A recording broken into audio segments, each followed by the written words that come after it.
Hello friends, आज हम बात करने वाले हैं नेशनल लेप्रोसी इरेडिकेशन प्रोग्राम के बारे में, जो कि थर्ड ईयर के अंदर भी आता है स्वास्थ्य व्रत के अंदर, साथ ही साथ फाइनल ईयर के अंदर भी आपको कायी चिकित्सा के अंदर इसको पढ़ना पड़ता है। इसलिए यह थर्ड ईयर और फाइनल ईयर दोनों के लिए इंपॉर्टेंट है। तो चलिए बात करते हैं नेशनल लेप्रोसी इरेडिकेशन प्रोग्राम के बारे में।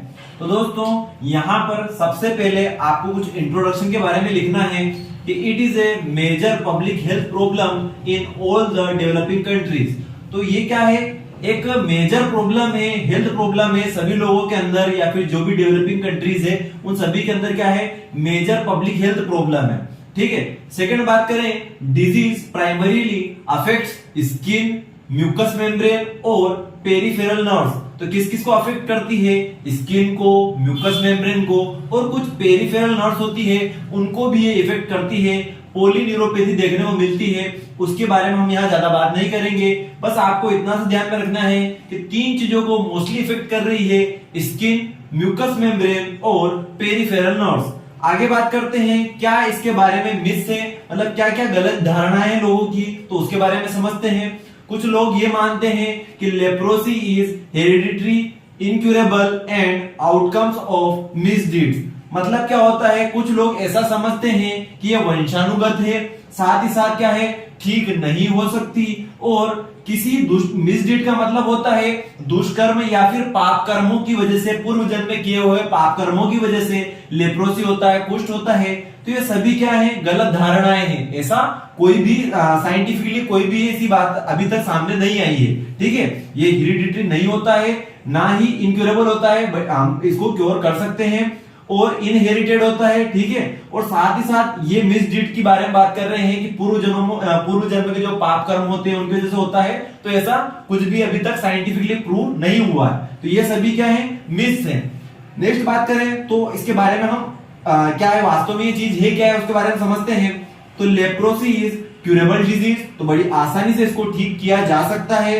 And Hansen's of Norway 1873 leprae bacilli, तो जो हेंसेस ऑफ नॉर्वे नामक वैज्ञानिक थे उन्होंने क्या किया, 1873 के अंदर क्या किया था, लेप्री बेसिली एक खोज की थी कि लेप्री बेसिली के द्वारा क्या होता है, लेप्रोसी होता है। अब उन्हीं के नाम पे इसको एक और नाम से जाना जाता है, हेंसस डिजीज, तो ऑल्सो नोन एज हेंसस डिजीज। कभी कभी ऑब्जेक्टिव के अंदर पूछ लिया जाता है कि हेंसस डिजीज किससे रिलेटेड है, तो वहां पर आपको लेप्रोसी ठीक करना है। चलिए आगे बात करें। Leprosy remains as a public health problem in 55 countries. Example India, Indonesia, Brazil, ETC. तो क्या होता है, जो लेप्रोसी है पब्लिक हेल्थ प्रॉब्लम के रूप में 55 कंट्रीज के अंदर पाया जाता है, जिनमें से हमने 2 से 3 का नाम लिख दिया है, इंडिया, इंडोनेशिया, ब्राजील। तो क्या बता रहा हूं मैं, सबसे पहली चीज तो ये है कि क्या है, मेजर पब्लिक हेल्थ प्रॉब्लम है। किसके अंदर? डेवलपिंग कंट्रीज के अंदर। किसको इफेक्ट करती है? स्किन को, म्यूकस मेम्ब्रेन को और पेरिफेरल नर्व्स को। अब क्या गलत धारणाएं हैं कि हेरिडिटरी होती है, इनक्यूरेबल होती है, या फिर मिसडीड की वजह से, पाप कर्मों की वजह से होती है। तो ये सभी गलत धारणाएं हैं। क्या है एक्चुअल में लेप्रोसी? तो leprosy is a curable disease है। और हेंसेस ऑफ नॉर्वे ने 1873 में लेप्री बेसिली की खोज करके ये बताया कि जो लेप्रोसी होती है लेप्री बेसिली की वजह से होता है। उन्हीं के नाम पे इसको क्या बोलते हैं अपन? हेंसेस डिजीज भी बोलते हैं। अब क्या है, leprosy remains as a public health problem. तो क्या हो रहा है, ये पब्लिक हेल्थ प्रॉब्लम के रूप में 55 कंट्रीज के अंदर पाया जाता है, लाइक इंडिया, इंडोनेशिया, ब्राजील। आगे बात करते हैं। ये तो हो गया इंट्रो लेप्रोसी के बारे में। अब इसको हटाया कैसे जाए, या हमारी गवर्नमेंट ने इसके लिए क्या क्या काम किए उसके बारे में समझते हैं। तो सबसे पहले आया national leprosy control programme. National leprosy control programme 1955। तो सबसे पहला आपको लिखना है कि नेशनल लेप्रोसी कंट्रोल प्रोग्राम 1955 में आया। बुक के अंदर बहुत ज्यादा दे रखा है, हम ज्यादा नहीं बात करेंगे। मैं आपको सिलेक्टेड जो आपको एग्जाम पे लिखने से नंबर मिलेंगे वही चीज यहाँ पर याद करवाने वाला हूं। तो आपको खाली यही याद रखना है कि नेशनल लेप्रोसी कंट्रोल प्रोग्राम सबसे पहले कब आया, 1955 के अंदर। इन्होंने क्या किया, डेप्सोन मोनोथेरेपी स्टार्ट की। किसके लिए? लेप्रोसी को कंट्रोल करने के लिए। इनका एम ये था, इस प्रोग्राम का क्या एम था कि भाई हमको क्या करना है, डेप्सोन मोनोथेरेपी लोगों को देना है और लेप्रोसी को ठीक करना है। Dapsone monotherapy. मोनोथेरेपी का मतलब होता है मोनो मतलब सिंगल, तो यहां पर क्या कर रहे हैं, ये सिंगल ड्रग का यूज कर रहे हैं। सिंगल ड्रग कौन सी, डेप्सोन। अब इन्होंने डेप्सोन मोनोथेरेपी यूज की तो वो क्या हुआ, वो प्रोग्राम फेल हो गया। 1955 का जो प्रोग्राम आया था नेशनल लेप्रोसी कंट्रोल प्रोग्राम, जिसके अंदर ये डेप्सोन मोनोथेरेपी दे रहे थे, ये फेल हो गया। अब क्यों फेल हुआ, क्योंकि नॉन अवेलेबिलिटी ऑफ ड्रग। ठीक है, तो डेप्सोन जो थी मिल नहीं रही थी, जितने अमाउंट में रिक्वायरमेंट थी उतने अमाउंट में मिल नहीं रही थी। तो सबसे पहला फेल होने का कारण तो ये था कि ड्रग जितनी चाहिए थी उतनी मिल नहीं रही थी। सेकेंड चीज क्या था, लेप्री रेसिस्टेंट टू डेप्सोन। ठीक है, तो क्या हो गया था, जो डेप्सोन है वो क्या हो रहा था, लेप्री जो हमारा बैक्टीरिया है, जो लेप्री बेसिली है, जो लेप्रोसी को कोज कर रहा है, उसके लिए रेजिस्टेंट हो गई थी। मींस उसके ऊपर ये मेडिसिन काम करना बंद कर रही थी। मींस लेप्री बेसिली इसके द्वारा क्लियर नहीं हो रहा था। अब किल नहीं हो रहा था तो बात ही खत्म हो गई। तो यहां पर ये दो कारण थे। इसके अलावा और भी कारण है, सोशल जो भी प्रॉब्लम थी वो भी यहां पर इनको फेस करनी पड़ी, तो वो चीजें थी। लेकिन मेन दो कारण थे कि यहां पर ड्रग नहीं मिली, और सेकंड क्या हुआ, जो डेप्सोन थी वो रेसिस्ट हो गई किसके लिए, लेप्री के लिए। अब क्या हुआ, ये तो फेल हो गया। अब क्या किया इन्होंने, एक और प्रोग्राम लाया। ये इंपॉर्टेंट है, national leprosy eradication programme 1983। Second programme कब आया, 1983 में नेशनल लेप्रोसी इरेडिकेशन प्रोग्राम। अब इसका एम ये था कि 2000 जो सन है, ईयर 2000 है, उसके अंदर हमको क्या करना है, लेप्रोसी को पूरी तरह से खत्म करना है। क्या एम है इसका, कि भाई इन ईयर 2000 में आपको क्या करना है, लेप्रोसी को कंप्लीटली खत्म करना है। तो आगे जाके क्या हुआ, इसी प्रोग्राम को क्या किया, WHO ने क्या किया, ऐसा समझा कि यार ये सभी की प्रॉब्लम है, सभी की हेल्थ प्रॉब्लम है, तो क्या किया, उसने इसको एडॉप्ट कर लिया।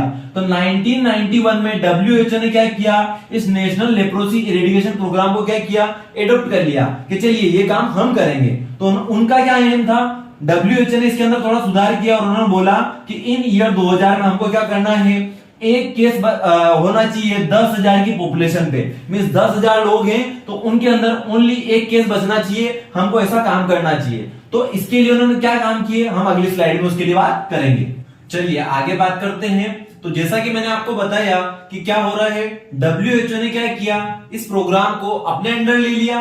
तो उन्होंने क्या किया, मोस्ट इंपोर्टेंट यहां पर लेप्रोसी के अंदर MDT multi drug therapy start की। किसने स्टार्ट की, WHO ने इस नेशनल लेप्रोसी इरेडिकेशन प्रोग्राम के लिए क्या किया, MDT स्टार्ट की। इसकी ड्रग्स एग्जाम में बहुत बार पूछी गई है, तो ध्यान से आपको याद करना है।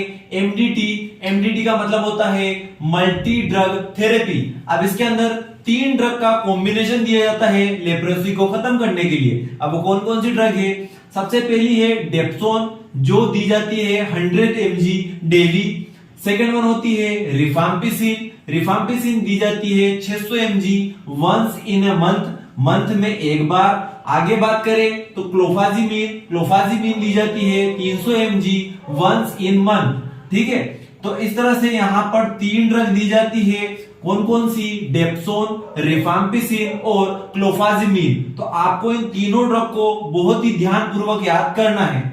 अब इस ड्रग का क्या फायदा हुआ, तो और ये किस तरह से काम करती है उसके बारे में थोड़ा बता रखा है कि kill the germ and prevent the occurrence of the drug resistant. तो यहां पर क्या हो रहा है, ये क्या करती है, जो MDT है इसकी क्या होती है, क्वालिटी होती है, क्या करती है, जो लेप्रोसी पैदा करने वाला जो हमारा कैसा है, लेप्री बेसिली है, उसको तो मारती है, साथ ही साथ में जो सिंगल ड्रग डेप्सोन देने की वजह से रसिस्ट हो रहा था, वो अब रसिस्ट होने से ये ड्रग बचाती है। जब ये तीनों को साथ में दिया जाएगा तो रेजिस्टेंस कोज नहीं होगा। तो यहां पर क्या करेगा, जो जर्म है उसको भी ये मारेगी, साथ ही साथ में क्या करेगी, रेजिस्टेंस भी पैदा नहीं करेगी। आगे बात करें तो MDT is safe, effective and easily administrated. तो बहुत ही शानदार, मतलब क्या हो रहा है, बहुत ही सेफ है, इफेक्टिव है और बड़ी आसानी से अपन इसको दे सकते हैं। आगे बात करें नेक्स्ट क्या है, इस प्रोग्राम की स्ट्रेटजी क्या थी, क्या इसके उद्देश्य थे, क्या ऑब्जेक्ट थे, उसके बारे में समझते हैं।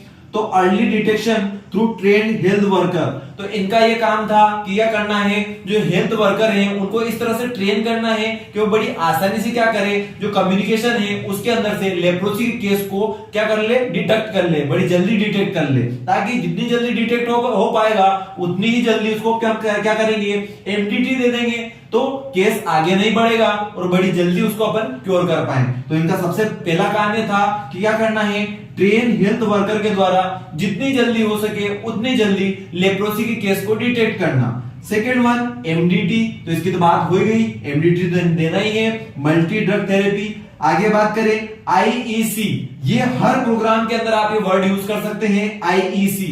आईईसी का मतलब होता है इंफॉर्मेशन, एजुकेशन एंड कम्युनिकेशन। तो लोगों को आईईसी के बारे में बताना, इंफॉर्मेशन देना, एजुकेशन देना, कम्युनिकेशन करना, ये क्या होता है हर प्रोग्राम के अंदर आप लिख सकते हो। हर प्रोग्राम की स्ट्रेटजी होती है आईईसी। तो 3 काम हो गए। क्या करना है, ट्रेन जो भी हेल्थ वर्कर है उनके द्वारा केस को जितना जल्दी हो सके उतना जल्दी डिटेक्ट करना, एमडीटी देना और इंफॉर्मेशन, एजुकेशन एंड कम्युनिकेशन के बारे में बताना। आगे बात करें तो इन्होंने क्या किया, आगे चलकर जैसे जैसे आगे विकास हुआ और धीरे धीरे लेप्रोसी को खत्म करने के लिए उन्होंने क्या किया, लेप्रोसी कंट्रोल यूनिट्स बनाए। लेप्रोसी कंट्रोल यूनिट्स बनाए, वो कैसे थे, एक लेप्रोसी जो कंट्रोल यूनिट बनाई जा रही थी वो कितने लोगों के ऊपर थी, 4 से 5 लाख जो पॉपुलेशन थी उसके ऊपर एक हम क्या बना रहे थे, लेप्रोसी कंट्रोल यूनिट बना रहे थे। तो बस आपको नाम याद करना है, लेप्रोसी कंट्रोल यूनिट कितने लोगों पर, 4 से 5 लाख लोगों पर एक लेप्रोसी कंट्रोल यूनिट रहती थी। आगे बात करें पीएससी, पीएससी को भी इन्होंने क्या किया, PSC means primary health centre, ठीक है, या primary health care. Primary health care पे क्या किया गया, एजुकेशन दी गई लोगों को और साथ ही साथ में जो ट्रीटमेंट था हमारा एमडीटी वो भी उनको प्रोवाइड कराया गया, तो बड़ी आसानी से लेप्रोसी का ट्रीटमेंट हो सके।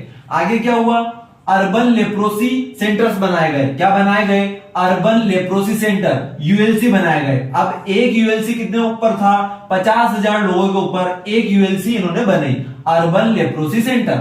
आगे बात करें, सबसे लास्ट प्रोग्राम आया इसके ऊपर, मॉडिफाइड लेप्रोसी इलिमिनेशन कैंपेन अप्रैल 1997, ठीक है। लास्ट कौन सा आया, मॉडिफाइड लेप्रोसी इलिमिनेशन कैंपेन अप्रैल 1997। अब इसके अंदर क्या लिखना है, इसके भी एम लगभग यही है, यही वापस वहां पे आप रिपीट कर सकते हैं, इन्हीं चीजों को लिख सकते हैं, कुछ एड ऑन कर सकते हैं इसके अंदर कि क्या था इनका कुछ काम ये भी था कि ये इनका ये एम था कि हमको क्या करना है, घर घर जाके चेक करना है कि लेप्रोसी का केस तो नहीं है। साथ ही साथ ऐसी कोई जगह है जहां पर क्या हो रहा है कि प्रॉपर रूप से जो हेल्थ सर्विसेज प्रोवाइड नहीं हो पा रही है या नहीं पहुंच पा रही है, उन एरिया को भी डिटेक्ट करके वहां भी पता करना कि कहीं वहां पर लेप्रोसी तो नहीं फैल रहा है। तो वही यहाँ पे कॉपी कर दीजिए, साथ ही साथ 2 पॉइंट एक्स्ट्रा जोड़ दीजिए कि क्या है, घर घर जाके चेक करना लोगों को कि लेप्रोसी तो नहीं हो रहा है, या फिर कुछ जो पिछड़े एरिया हैं जहां पर हेल्थ सर्विस प्रॉपर रूप से नहीं पहुंच पा रही है तो वहां भी इस तरह की व्यवस्था प्रोवाइड करना कि वहां पे भी हमारी क्या हो, जो हेल्थ टीम जाए और बड़ी आसानी से क्या करे, लेप्रोसी को डिटेक्ट करे और वहां भी ट्रीटमेंट को पहुंचाए।